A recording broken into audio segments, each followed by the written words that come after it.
Welcome back everyone to my channel Taj edge online classes. ಈ ವಿಡಿಯೋದಲ್ಲಿ question number 71 ಇಂದ 80 ವರೆಗೂ ಡಿಸ್ಕಸ್ ಮಾಡೋಣ. Almost questions are taken from research methodology, statistics, operational research, production operations topics 10 questions ಇದೆ.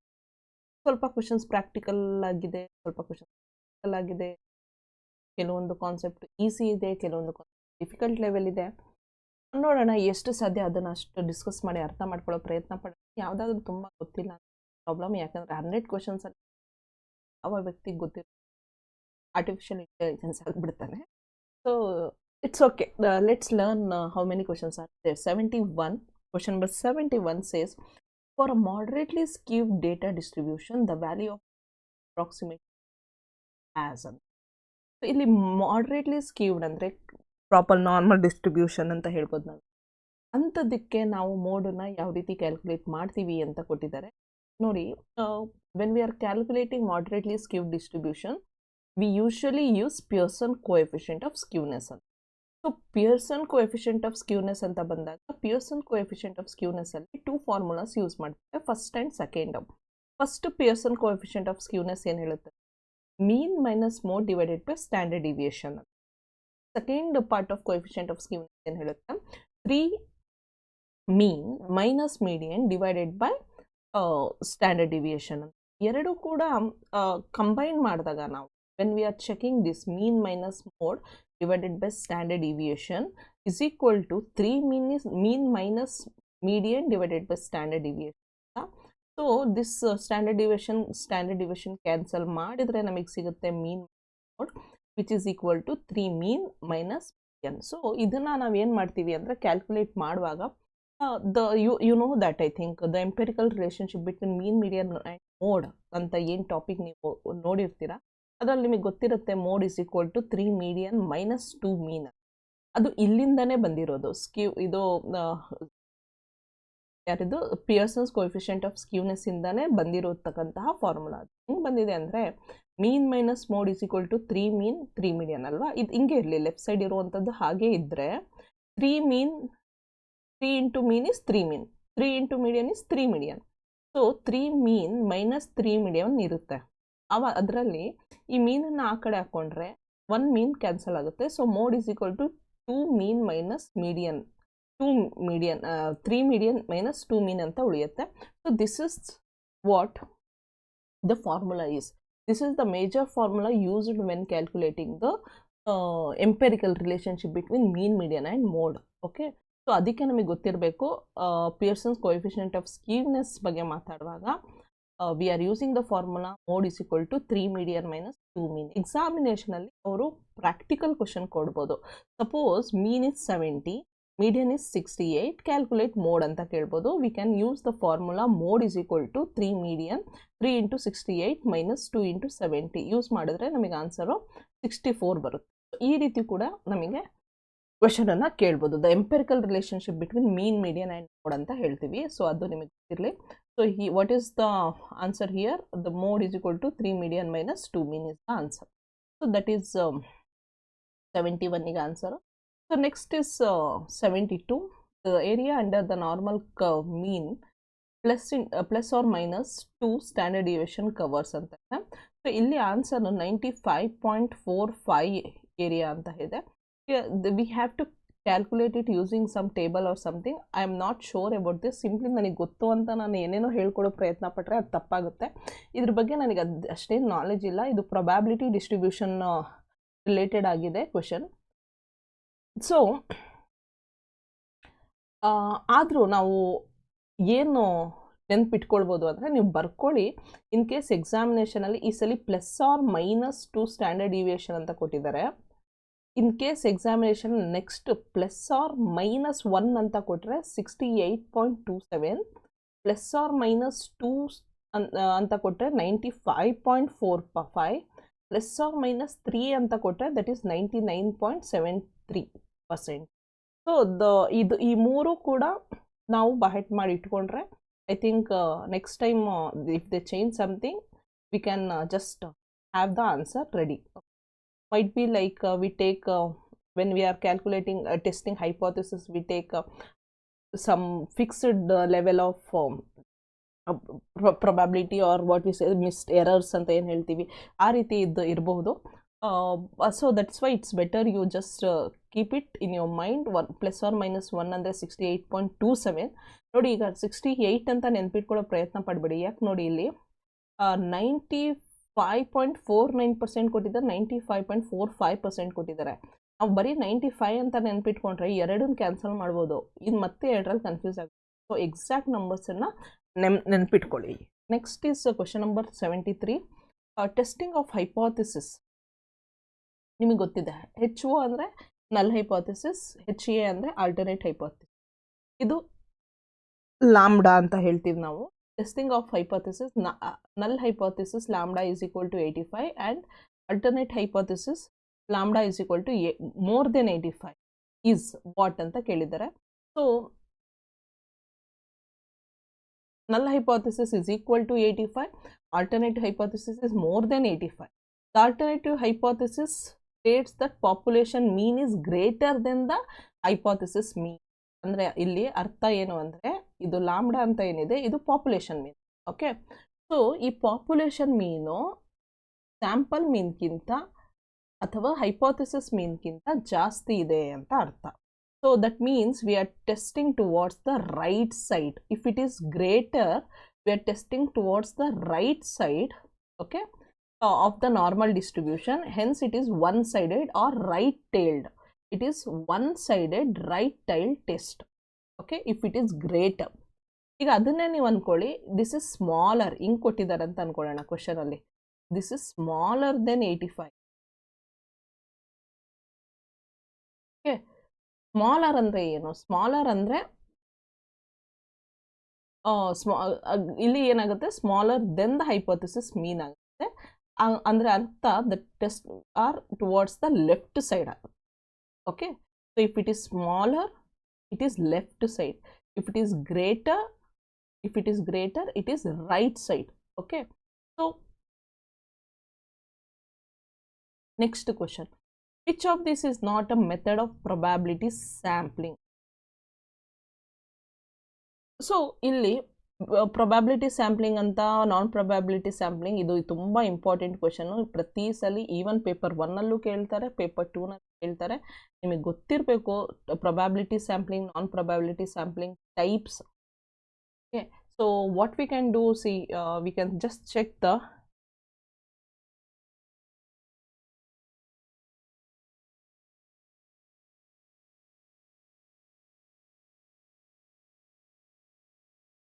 Sampling methods or techniques ಅಂತ ನಾವು you can just see this.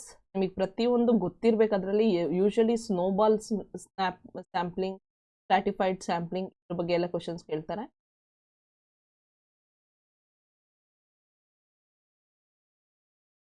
Types of sampling, techniques of sampling or methods of sampling ಅಂತ ಏನು ಹೇಳ್ತೀವಿ. The difference between sampling, population, samples, ಅದಕ್ಕೆ ಏನು difference, examples, ಆ ರೀತಿ ಕ್ವಶನ್ಸ್ ಕೇಳ್ತಾರೆ.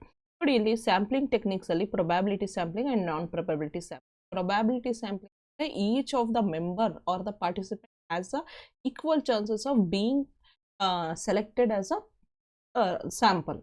ನಾನ್ ಪ್ರೊಬ್ಯಾಬಿಲಿಟಿ ಅಂದರೆ not everybody doesn't have the same probability, ಅದನ್ನು ನಾನ್ ಪ್ರೊಬ್ಯಾಬಿಲಿಟಿ ಅಂತ ಹೇಳ್ತೀವಿ. ಅದರಲ್ಲಿ simple random, stratified, cluster, systematic and multistage sampling. Non ಪ್ರೊಬ್ಯಾಬಿಲಿಟಿನಲ್ಲಿ quota sampling, snowball sampling, judgement sampling and convenience. ಇದು ಪ್ರತಿ ಒಂದು ಕೂಡ ನೀವು ಓದ್ಕೊಳ್ಬೇಕು. ಯಾಕಂದರೆ ಇಲ್ಲಿ ಜಸ್ಟ್ ಯಾವುದಲ್ಲ ಅಂತ ಕೇಳಿದ್ದಾರೆ. ನೆಕ್ಸ್ಟು ಯಾವುದೋ ಒಂದು ಸ್ನೋಬಾಲ್ ಸ್ಯಾಂಪ್ಲಿಂಗ್ದು, ಕೋಟಾ ಸ್ಯಾಂಪ್ಲಿಂಗ್ದು ಸ್ಟೇಟ್ಮೆಂಟ್ ಕೊಟ್ಟಿದ್ದು which among this is which is that ಅಂತ ಕೇಳ್ಬೋದು. ಡೆಫಿನೇಷನ್ ಕೊಟ್ಟು ಗೊತ್ತಲ್ಲ ನಿಮಗೆ ಯಾವ ರೀತಿ. ಸೊ ಅದಕ್ಕೆ ಯು ಶುಡ್ ಬಿ ರೆಡಿ. ಈಗ which of this is not ಅಂತ ಕೇಳಿದ್ದಾರೆ. ನಾಟ್ ಅಂದರೆ stratified sampling is the probability, systematic sampling is the probability, cluster sampling is the probability sampling, non probability sampling is judgment sampling. So illi judgment sampling is not the probability.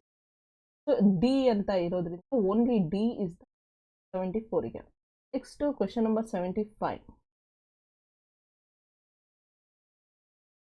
The initial basic solution of transportation problem can be found from which of the following method ಅಂತ ಕೇಳಿ ನೋಡಿ. Transportation problems ಅಂತ ಬಂದಾಗ methods of transportation problem methods transport problems in operational research.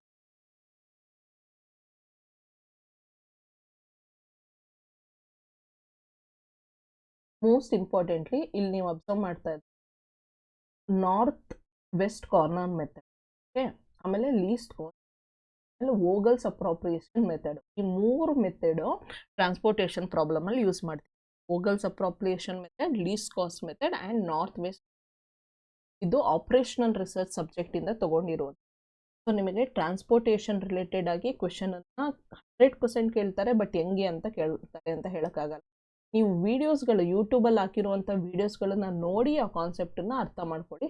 ಇದ್ರ ಬಗ್ಗೆ ನಾನೊಂದು deep transportation problems ಬಗ್ಗೆ ಒಂದು ಜನರಲಿ ಯಾವ್ಯಾವ ರೀತಿ ಕ್ವೆಶನ್ಸ್ ಕೇಳ್ಬೋದು ಅಂತ ಒಂದು ಸಪ್ರೇಟ್ ವೀಡಿಯೋ ಮಾಡಾಕುವಂಥ ಐಡಿಯಾ ಇದೆ. ನೋಡ್ತೀನಿ ನಾನು ಆದಷ್ಟು ಟೈಮ್ ಮಾಡಿಕೊಂಡು ಅದ್ರ ಬಗ್ಗೆ ಮಾಡ್ತೀನಿ. ಸೊ ಇಲ್ಲಿ ಈ 3 ಮೆಥಡ್ಸನ್ನು ಯೂಸ್ ಮಾಡ್ತೀನಿ. ಯಾವುದು ಅಂದರೆ ಸ್ಟೆಪ್ಪಿಂಗ್ ಸ್ಟೋನ್ ಮೆಥಡ್ ಅಂತ ಏನಿಲ್ಲ. Okay, so this is the answer which is not ಅಂತ ಕೇಳಿದ್ದಾರೆ. ಓಕೆ, ಸೊ ಡೈರೆಕ್ಟ್ ಸೊ ಇದ್ರ ವಿಚ್ ಈಸ್ ನಾಟ್ ಅಂತಲ್ಲ, ಇನಿಷಿಯಲ್ ಬೇಸಿಕ್ ಸೊಲ್ಯೂಷನ್ ಯಾವ್ದು ಇದೆ ಅಂತ ಕೇಳಿದ್ದಾರೆ. ಸೊ ನಮಗೆ 1, 3 and 4 1, 3 and 4 ಇರುವಂಥದ್ದು ಈ ಆಪ್ಷನಲ್ಲಿ 75. So that is the answer. This question number 76 ಅಲ್ಲಿ math the following math the following and choose the correct options ಅಂತ ಇದೆ. ಇಲ್ಲಿ ನಮಗೆ ಮತ್ತೆ ಆಪರೇಷನಲ್ ರಿಸರ್ಚಿಂದಾನೇ ಕೇಳಿದ್ದಾರೆ, ಲೀನಿಯರ್ ಪ್ರೋಗ್ರಾಮಿಂದ ಕ್ವಶನ್ ಕೇಳಿದ್ದಾರೆ. ಯಾಕಂದರೆ ಇಲ್ಲಿ ಲೀನಿಯರ್ ಪ್ರೋಗ್ರಾಮಿಂಗ್ ಪ್ರಾಬ್ಲಮ್ಸ್ ಮಾಡುವಾಗಲೇ ನಾವು ಮ್ಯಾಕ್ಸಿ ಮಿನಿಮಮ್ ಮಿನಿಮ್ಯಾಕ್ಸ್ ಅಂತ ಯೂಸ್ ಮಾಡುವ ಇದೆರಡು ಕ್ರೈಟೇರಿಯಾ. ಓಕೆ, ಸೊ ಇದು ಹಾರ್ವಿಕ್ಸ್ ಕ್ರೈಟೇರಿಯಾ, ಲ್ಯಾಪ್ಲೇಸ್ ಕ್ರೈಟೇರಿಯಾ, ಇದನ್ನು ನಾನು ಇದು ಫಸ್ಟ್ ಟೈಮ್ ನೋಡ್ತಾ ಇರೋವಂಥದ್ದು. ಸೊ ಏನದು ನೋಡಿ, ಹಾರ್ವಿಕ್ಸ್ criteria considers first okay Harvick's criteria considers both best and worst outcomes. So illi takes into account both worst and andre best outcome yavudirbodu athava worst outcome yavudirbodu adu eradunu consider maduvanthaddu Harvick's criteria ante. So A ge 4 is the answer. So next is maximin andre maximize the minimum payoff pessimistic approach. So illi maximin ಗೆ answer is this one, maximises the minimum possible pay off. Minimises the maximum pay off. So ಮಿನಿಗೆ ಮಿನಿಯಿಂದನೇ start ಆಗ್ತಾ ಇದೆ, ಮ್ಯಾಕ್ಸಿಗೆ ಮ್ಯಾಕ್ಸಿಂದನೇ start ಆಗ್ತಾ ಇದೆ, ನೆನ್ಪಿಟ್ಕೊಳ್ಳಿ. ಇದೆರಡು ಗೊತ್ತಿದ್ರೆ ನಿಮಗೆ. ನೆಕ್ಸ್ಟ್ ಹರ್ವಿಕ್ಸ್ ಎರಡೂ ಕನ್ಸಿಡರ್ ಮಾಡುತ್ತೆ, ವರ್ಸ್ಟ್ ಪಾಸಿಬಲ್ ರಿಸಲ್ಟು ಮತ್ತು ಬೆಸ್ಟ್ ಪಾಸಿಬಲ್ ರಿಸಲ್ಟ್ ಎರಡೂ ಕನ್ಸಿಡರ್ ಮಾಡುತ್ತೆ. Laplace criteria selects the alternative with the highest average outcome. So highest average outcome ಯಾವ್ದು ಕೊಡುತ್ತೋ ನಮಗೆ ಅದು ಬೆಸ್ಟ್ ಆಲ್ಟರ್ನೇಟಿವ್ ಅಂತ ಸೆಲೆಕ್ಟ್ ಮಾಡ್ಕೊಳ್ಳುತ್ತೆ. ಇದು ಡಿ. ಇದು ಫಸ್ಟ್ ಟೈಮ್ ನಾನು ಕನ್ಸಿಡರ್ ಮಾಡ್ಕೊಂಡು ಓದ್ತಾ ಇರುವಂಥ ಕ್ವಶನ್. ಇದು ಚೆನ್ನಾಗಿದೆ ಅನಿಸುತ್ತೆ. ಕೆಲವೊಮ್ಮೆ ಇಂಥ ಕ್ವಶನ್ಸ್ ಕೊಟ್ಬಿಟ್ಟಾಗ ಒಂದು ಬೆಸ್ಟ್ ಪಾರ್ಟ್ ಏನು ಅಂದರೆ ಅದಕ್ಕೆ ಯಾರೂ ಆನ್ಸರ್ ಮಾಡೋದು, right. So that is the best part. ನಮಗೆ ಬರಲ್ಲ, ಆದರೆ ಕೆಲವ್ರಿಗೆ ಗೊತ್ತಿರುತ್ತೆ. ಆ ಸಬ್ಜೆಕ್ಟ್ ಯಾರಾದರೂ ಪಾಠ ಮಾಡ್ತಾ ಇದ್ರೆ ಟೀಚರ್ಸ್ ಆಗಿದ್ದರೆ minimum criteria maximum criteria at least ಇದೆರಡು ಗೊತ್ತಿದ್ರೆ ಬೇರೆದು ಮ್ಯಾಚ್ ಬರ್ತಾರೆ. ಸೊ ಇದಕ್ಕೆ answer might be first one. So next is which of the following is true of correlation. Correlation ನಿಮಗೆ ಗೊತ್ತಿದೆ, when we are seeing the relationship between the two variables. Okay, so ಅದರಲ್ಲಿ it is a univariate analysis, it is a bivariate analysis, it is a multivariate analysis, none of the above ಅಂತ ಕೊಟ್ಟಿದ್ದಾರೆ. When I said it is when we are comparing the two variables ante, so it is a bivariate analysis. Okay, correlations measures the strength and direction of relationship between two variables. So when more than two variables are involved, you move to multiple correlations. So illi at least two variables irutte. Pearson correlation anta ನಾವು ಓದಿರ್ತೀವಿ, ಅದನ್ನ R ಅಂತ denote ಮಾಡ್ತೀವಿ, which denotes the relationship between x and y. So that is ಅದಕ್ಕೆ related ಆಗಿ ನೀವು spear span correlation ಓದ್ಬೋದು, ನೀವು scatter plots, interpretation ಬೇಡ, ಜಾಸ್ತಿ ಏನು ಬೇಡ, just you understand the correlation and the regression concepts for your examination. Okay, so next is most commonly used levels of confidence R.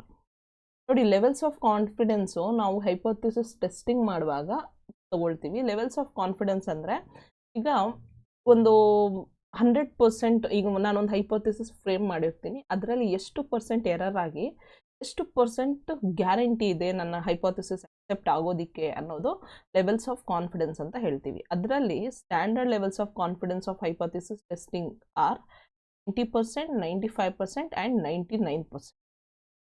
Okay, so 90%, 95% and 99%. ಇದು 90%, 95 and 99. So we can consider this as a only D. ಇದು ನೆನ್ಪಿಟ್ಕೊಳ್ಳಿ, 90, 95, 99 ಈ ರೀತಿ questions ಎಲ್ಲ expect ಮಾಡಿರೋದಿಲ್ಲ ಯಾರು. Fine. Next ಅಂದರೆ ಅರ್ಥ ನಿಮಗೆ ಇಲ್ಲಿ ಏನಾಗ್ತಾ ಇದೆ ಅಂದರೆ, they are asking questions relating to hypothesis testing ಅಂತ. Okay, next is which of the following is not a type of specification ಅಂತ ಹೇಳಿದ್ದಾರೆ. This is not from research, this is from production and operations. So productions operations ಮ್ಯಾನೇಜ್ಮೆಂಟಲ್ಲಿ we have like material specification, dimensional and performance specification. Okay, so ಏನಿದೆ, material specification ಇದೆ, dimensional ಇದೆ, performance specification ಇದೆ, logistic specification ಅಂತ ಇಲ್ಲ. Answer is only C.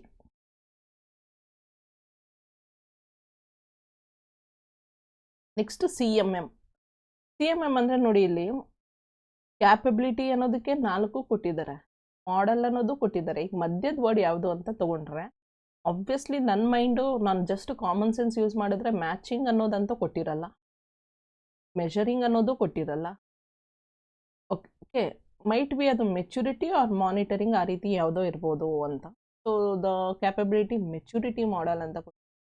It is a framework for assessing and improving software process maturity across levels, initial, repeatable, defined, managed and optimizing of software ಅಂತ ಕೊಟ್ಟಿದ್ದಾರೆ. So ಇದೊಂದು model. ಇದರಿಂದ ನಾನು important ಆಗಿ questions ಬಂದೇ ಬರುತ್ತೆ, ಇದು ರಿಪೀಟ್ ಆಗುತ್ತೆ ಅಂತ ಹೇಳಲ್ಲ ನಿಮಗೆ, ಆದರೆ ನಾನು ಯಾವ ಟಾಪಿಕ್ಸ್ ಬರುತ್ತೆ ಅಂತ ಹೇಳ್ತೀನಿ. ಯಾವ ಟಾಪಿಕ್ಸು ನೀವು ಎಕ್ಸಾಮಿನೇಷನ್ಗೆ ಓದ್ಕೊಂಡು ಹೋಗಬೇಕು. ನೋಡಿ, ಫಸ್ಟ್ ರಿಸರ್ಚ್ ಮೆಥಡಾಲಜಿನ, ಟೈಪ್ಸ್ ಆಫ್ ರಿಸರ್ಚನ್ನು ಓದ್ಕೊಂಡು ಹೋಗಿ, ಅದ್ರ ಬಗ್ಗೆ ನಿಮಗೆ ಗೊತ್ತಿರಬೇಕು. Descriptive research, experimental research, correlational, historical, exploratory, explanatory. ಇದನ್ನು ಸ್ಕ್ರೀನ್ಶಾಟ್ ತಗೋ. ಓಕೆ, ಈ ರಿಸರ್ಚ್ ಟೈಪ್ಸ್ ಬಗ್ಗೆ ನಿಮಗೆ ಗೊತ್ತಿರಬೇಕು. ನೆಕ್ಸ್ಟು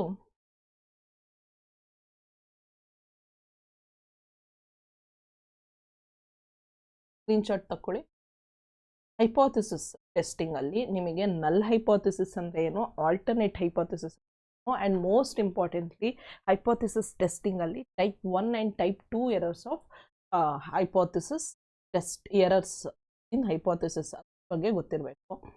ಅದಾದಮೇಲೆ ಹೈಪೋಥಿಸಿಸ್ ಟೆಸ್ಟಿಂಗಲ್ಲಿ ಇದು ಟೂಲ್ಸ್ ಯೂಸ್ ಮಾಡ್ತಾರೆ, statistical tools, Z test, T test, F test, chi square test, ಇದ್ರ ಬಗ್ಗೆ ನಿಮಗೆ ಗೊತ್ತಿರಬೇಕು. ಜೊತೆಗೆ ಕೋರಿಲೇಷನ್, ರಿಗ್ರೆಷನ್ ಬಗ್ಗೆ ಗೊತ್ತಿರಬೇಕು. Correlation and regression. ಸೊ ಅದು ಬಿಟ್ಟು ಈಗ ನಿಮಗೆ ಮತ್ತೆ ಹೇಳ್ತೀನಿ ಏನೇನು ಗೊತ್ತಿರಬೇಕು. Types of research, hypothesis testing, hypothesis ಟೆಸ್ಟಿಂಗಲ್ಲಿ meaning of hypothesis, null hypothesis, alternate hypothesis ಗೊತ್ತಿರಬೇಕು. ಟೈಪ್ 1 ಆ್ಯಂಡ್ ಟೈಪ್ 2 ಎರರ್ ಗೊತ್ತು. ಹೈಪೋಥಿಸಿಸ್ ಟೆಸ್ಟಿಂಗ್ ಮೆಥಡ್ಸಲ್ಲಿ T test, F test, Z test and chi square test ಗೊತ್ತಿರಬೇಕು. ಕೋರಿಲೇಷನ್, ರಿಗ್ರೆಷನ್ ಗೊತ್ತು. ಅಷ್ಟು.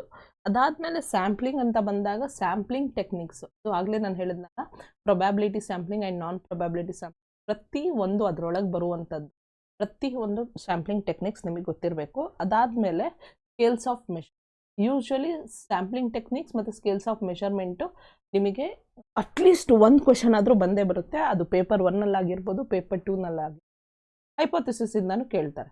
Next scales of ಮೆಷರ್ಮೆಂಟಲ್ಲಿ most importantly nominal, ordinal and interval ratio ಈ 4 ಕೂಡ ಗೊತ್ತಿರಬೇಕು. ವಿತ್ ಎಕ್ಸಾಂಪಲ್ಸ್ ಮಾಡ್ಕೊಂಡೋಗಿ, ಯಾಕಂದರೆ ವಿತ್ ಎಕ್ಸಾಂಪಲ್ಸು ಮತ್ತು ಡಿಫ್ರೆನ್ಷಿಯೇಟ್ ಮಾಡಿ 4ಕ್ಕೂ ತುಂಬ ಇಂಡೆಪ್ತಾಗಿ ಓದಬೇಕು ಅನ್ನೋದೇನಿಲ್ಲ, ಆಯಿತಾ. ಈ ಸಬ್ಜೆಕ್ಟ್ಸಿಂದ ತುಂಬ ಇಂಡೆಪ್ತಾಗಿ ಏನು ಕೇಳಲ್ಲ, ಬೇಸಿಕ್ ಕೇಳಿದ್ರೆ ನೀವು ಸೋಲ್ಬಾರ್ದು. ತುಂಬ ಇಂಡೆಪ್ತಾಗಿ ಕೇಳಿದ್ರೆ ಮ್ಯಾಕ್ಸಿಮಮ್ ಯಾರು ಆನ್ಸರ್ ಮಾಡಿ. ಓಕೆ, ಅಟ್ಲೀಸ್ಟ್ ಬೇಸಿಕ್ ಕೇಳ್ಬಿಟ್ಟು ನೀವು ಟಿಕ್ ಮಾಡ್ದಲ್ಲೇ ಬಂದುಬಿಟ್ರೆ then you will not get that marks. Next research design, steps in research process. ಇದು ಆಬ್ವಿಯಸ್ಲಿ ನಾವೆಲ್ಲ MBA ಮಾಡಿದವರು ರಿಸರ್ಚ್ ಎಲ್ಲ ಮಾಡಿರೋದ್ರಿಂದ ನಮಗೆ ಗೊತ್ತಿರುತ್ತೆ. Data collection methods, question interview, observation, secondary tools ಅದೆಲ್ಲ. ಕೋರಿಲೇಷನ್ ರಿಗ್ರೆಷನ್ ಬಗ್ಗೆ ಹೇಳಿದೆ. Research ethics and quantitative versus qualitative techniques data. Okay, so ಅದ್ರ ಬಗ್ಗೆ ಗೊತ್ತಿಲ್ಲ. ಆಮೇಲೆ ಪ್ರೊಡಕ್ಷನ್ ಆ್ಯಂಡ್ ಆಪ್ರೇಷನಲ್ ರಿಸರ್ಚ್ ಅಂತ ಬಂದಾಗ ಮೋಸ್ಟ್ ಇಂಪಾರ್ಟೆಂಟ್ಲಿ ಇದು EOQ, ಎಕನಾಮಿಕ್ ಆರ್ಡರ್ ಕ್ವಾಂಟಿಟಿ. ಅವರು ಪ್ರಾಬ್ಲಮ್ಸ್ ಕೇಳ್ತಾರೆ. 2 ಮಾರ್ಕ್ಸಿಗೆ ನಾವು ಮಕ್ಕಳಿಗೆ ಹೇಳ್ಕೊಡ್ತೀವಲ್ಲ ಆ ರೀತಿ ಪ್ರಾಬ್ಲಮ್ಸ್ ಕೇಳಿಬಿಡ್ತಾರೆ. ಓಕೆ, ಅವರು ಒಂದು ಡೇಟಾ ಕೊಡ್ತಾರೆ, ಆ ಡೇಟಾನ ಆ ಫಾರ್ಮುಲಾ ಹಾಕ್ಕೊಂಡು ನಾವು ಎಕನಾಮಿಕ್ ಆರ್ಡರ್ ಕ್ವಾಂಟಿಟಿ ಕ್ಯಾಲ್ಕುಲೇಟ್ ಮಾಡಬೇಕು.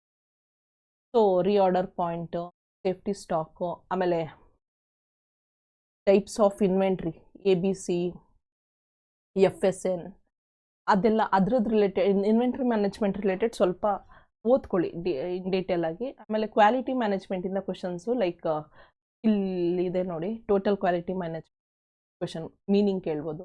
ಕೈಸನ್ ಅಂದರೆ ನೋಡಿ, ಕಂಟಿನ್ಯೂಸ್ ಇಂಪ್ರೂವ್ಮೆಂಟ್ ಅನ್ನೋ ವರ್ಡ್ ಎಲ್ಲಿ ಬರುತ್ತೋ ಅಲ್ಲಿ ಅದು ಕೈಸನ್ ಅಂತ ಅರ್ಥ. ಕಂಟಿನ್ಯೂಸ್ ಇಂಪ್ರೂವ್ಮೆಂಟ್, 6 ಸಿಗ್ಮಾ ಇದರಿಂದ ಕ್ವಶನ್ ಕೇಳಿ.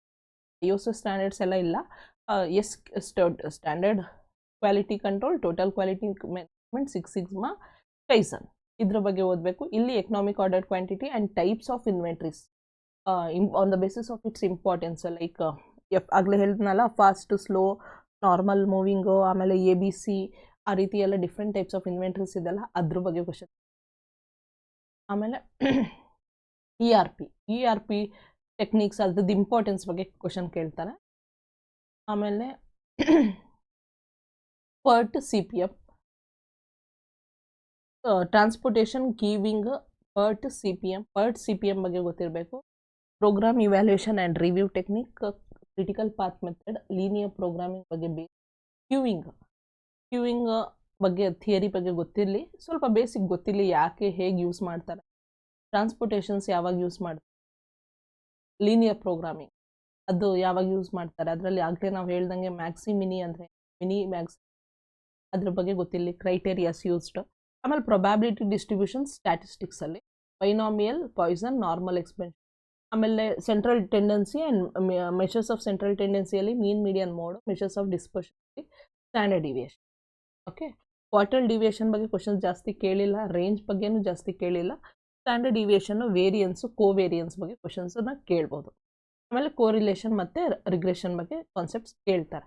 ಸೊ ಮಸ್ಟ್ ಕವರ್ ಟಾಪಿಕ್ಸು ಇಲ್ಲಿ highest most of the time ಎಕ್ಸಾಮಿನೇಷನಲ್ಲಿ ಹೇಳಿರುವಂಥ ಟಾಪಿಕ್ಸ್ ಇದು. ಸೊ ಇದನ್ನು ಸ್ಕ್ರೀನ್ಶಾಟ್ ತೊಗೊಂಡು ಇದ್ರ ಬಗ್ಗೆ ನಿಮಗೆ ನಾಲೆಜ್ ಪರ್ಫೆಕ್ಟ್ ಆಗಿದೆಯಾ ಅಂತ ನೋಡಿ. ಅಟ್ಲೀಸ್ಟ್ ಈಗ ನೀವು 8 ಟಾಪಿಕ್ಸ್ ಓದೋದ್ರಿಂದ ಅದರಲ್ಲಿ ನಿಮಗೆ 2ರಿಂದ 3 ಕ್ವೆಶನ್ಸ್ ಕವರ್ ಆದರೂ that makes so much of sense. It changes your life also. Okay, so screenshot ತೊಗೊಂಡು ಇದ್ರ ಬಗ್ಗೆ ಓದ್ಕೊಳ್ಳಿ. ಈ 10 ಕ್ವೆಶನ್ಸು. ಇನ್ನು ನಾವು ಅಕೌಂಟಿಂಗ್ ಮತ್ತು ಫೈನಾನ್ಸ್ ರಿಲೇಟೆಡ್ ಕ್ವೆಶನ್ಸ್ ಬಿಟ್ಟಿದ್ದೀವಿ, ಅದನ್ನು ನೆಕ್ಸ್ಟ್ ವೀಡಿಯೋಸಲ್ಲಿ ಕವರ್ ಮಾಡ್ತೀವಿ. Thank you very much.